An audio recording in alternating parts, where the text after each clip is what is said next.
How come it's late? Time seems to fly by today.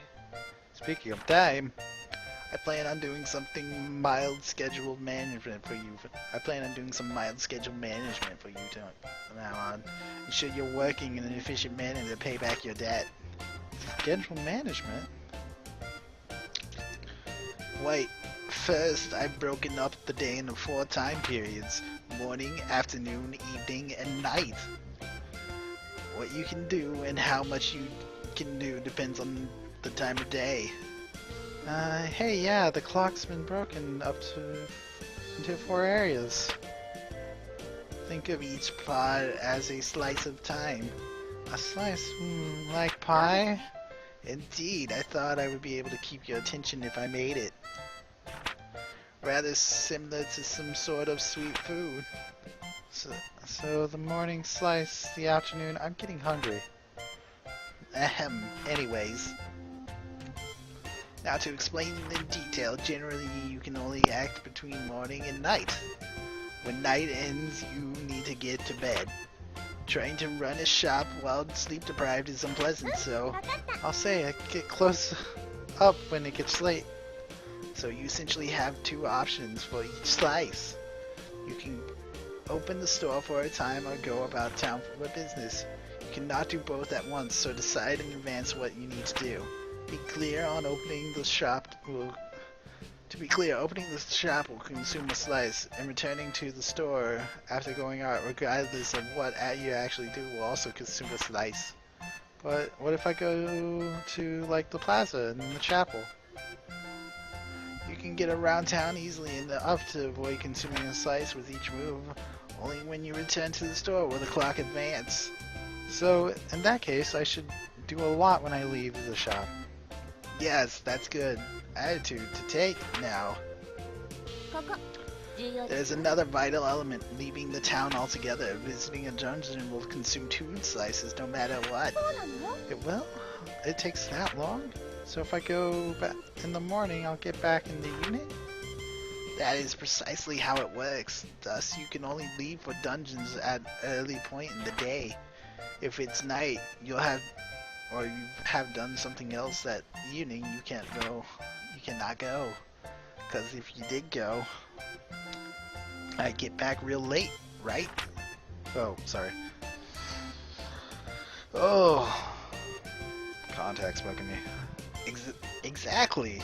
Only would you annoy your adventurous companions with staying out so late, so you'd be dead on your feet the next day after returning.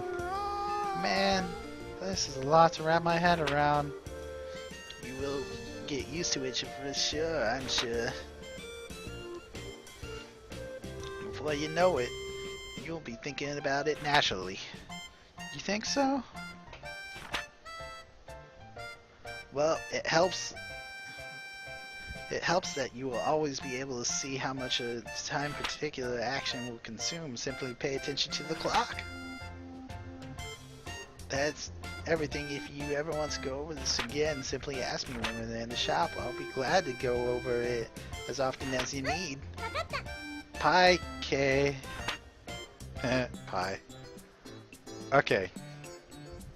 Well then, you seem to have developed a basic understanding on how to sell things to people and not drive them to burn the shop in anger.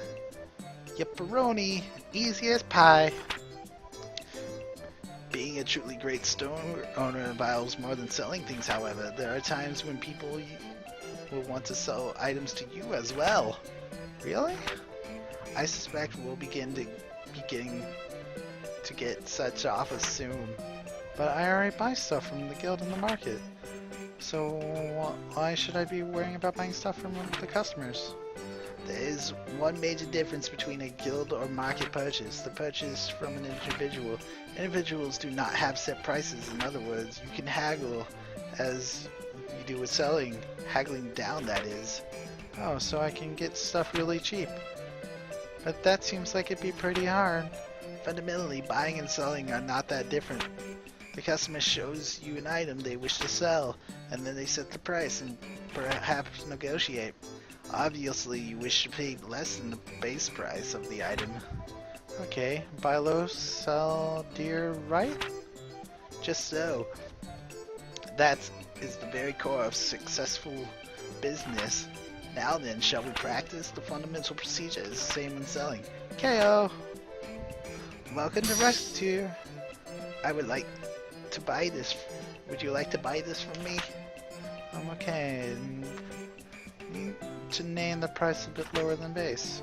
Huh. Press down. Come on, you can do this, so what should I do?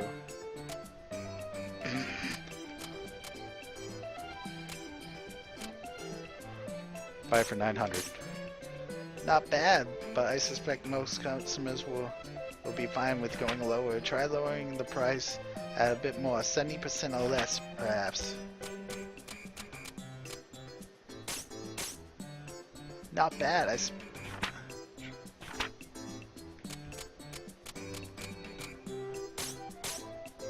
Excellent, that's a good price level. Now then, let's practice haggling over price a little.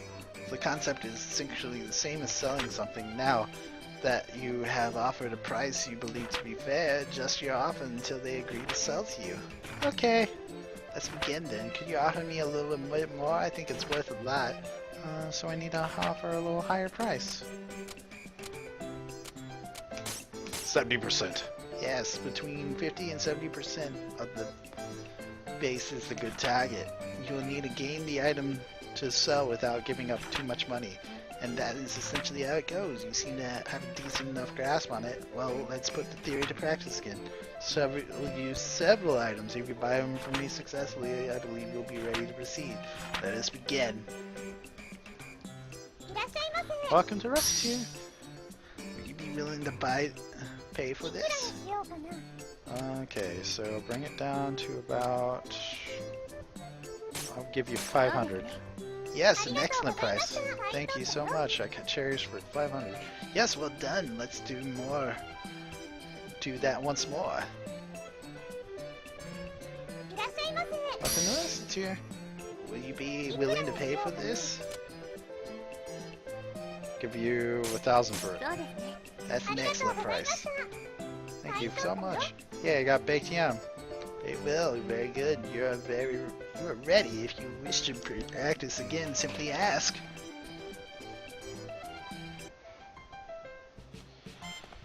Okay. I'm gonna eat up the slice to go to the pub. What is it? Recettear, is alcohol yummy? Is apple juice yummy? I've only tried it once before myself. Really? Wow, you're so grown up, Tier. I hated it. It stank of barrels. Barrels? Typically, most apple juice beverages are left to age in barrels. So the drink had some strong wooden smell, and it was not dissimilar to attempting to drink a tree. Okay, that doesn't sound yummy at all. To be honest, the popularity of the substance baffles me. It always sells well, so stocking is always a good way to make some money, but barrels? Barrels. The chapel. Guys, yo. Hi there, Louis. You're actually in the chapel. I'm dumbstruck. Well, even I got to be a little faithful every now and then. As I said, dumbstruck. I'm surprised too. Yeah, I was praying for heaven to provide me with lunch. Somehow I feel, though, that is not the main purpose of a chapel. Huh? You think so?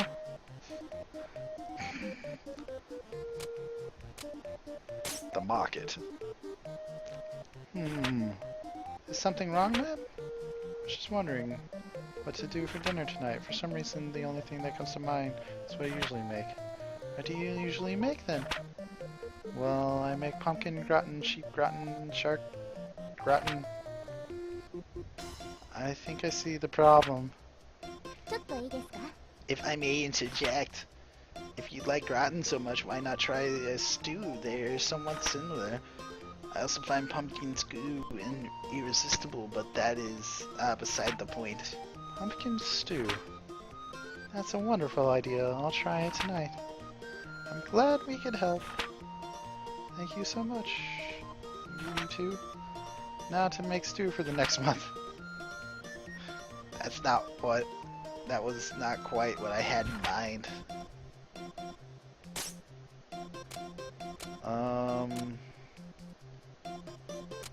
Do I want to buy some summer sandals? No, I want to buy some apples. I want to buy all the apples.